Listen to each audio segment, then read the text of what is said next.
जय हिंद दोस्तों। और आज मैं अग्निवीर जितने जवान हैं उनके लिए एक खास न्यूज लेकर आया हूँ। शायद इससे आप हो सकते हैं तो परिचित होंगे या नहीं भी हो सकते, क्योंकि अधिकतम जितने भी जवान होते हैं वो सभी गांव से बिलोंग करते हैं और गांव का माहौल आप लोगों को सभी को पता है।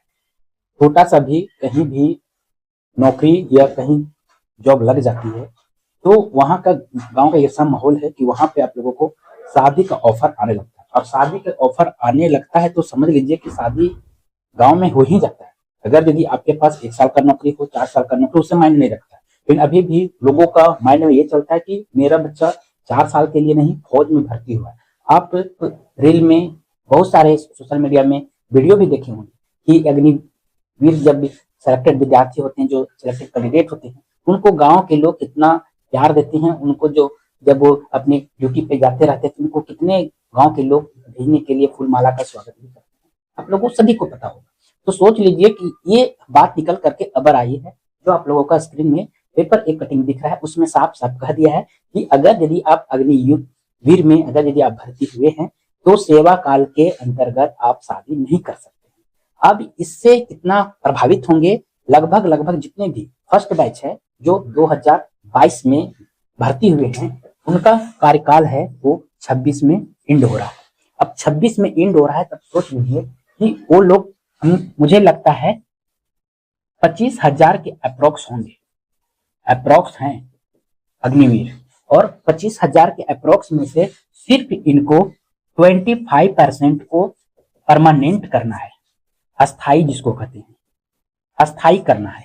अब 25% में अस्थाई करना है तो इसमें भी रूल और रेगुलेशन निकल के सामने आ चुके हैं।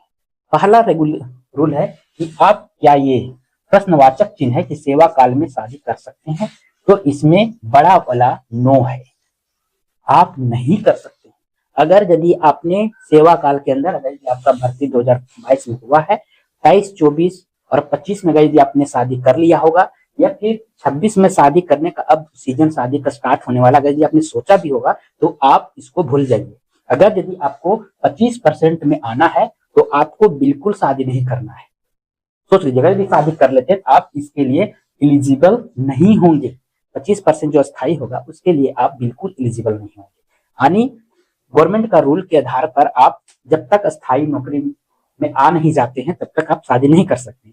लेकिन यहाँ पे थोड़ा सी बात ये भी है कि आप 4 साल का कार्यकाल है, इसमें आपको शादी नहीं करना है। लेकिन एक फौज का जब भर्ती होता है, अस्थाई फौजी का भर्ती होता है, जीडी हो गया, एसएससी थ्रू होता है, बीएसएफ के आधार पर जितनी भी भर्तियां होता है, वो सब है। जैसे ही शादी उनका निकल जाता है, एग्जाम क्वालिफाई कर जाते हैं और वो ज्वाइनिंग हो अथवा ना हो, वो शादी कर लेते हैं। अब इन लोगों के लिए तो समझिए कि एक ऐसा परीक्षा है, 4 साल तो सरकार ने परीक्षा लिया, फिर से आपको एक परीक्षा और है कि 4 साल तक आपको शादी भी नहीं करना है।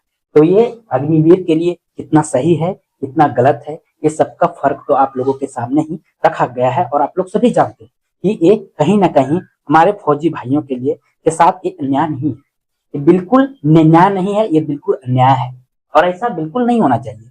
शादी कोई बड़ी बात नहीं होती है।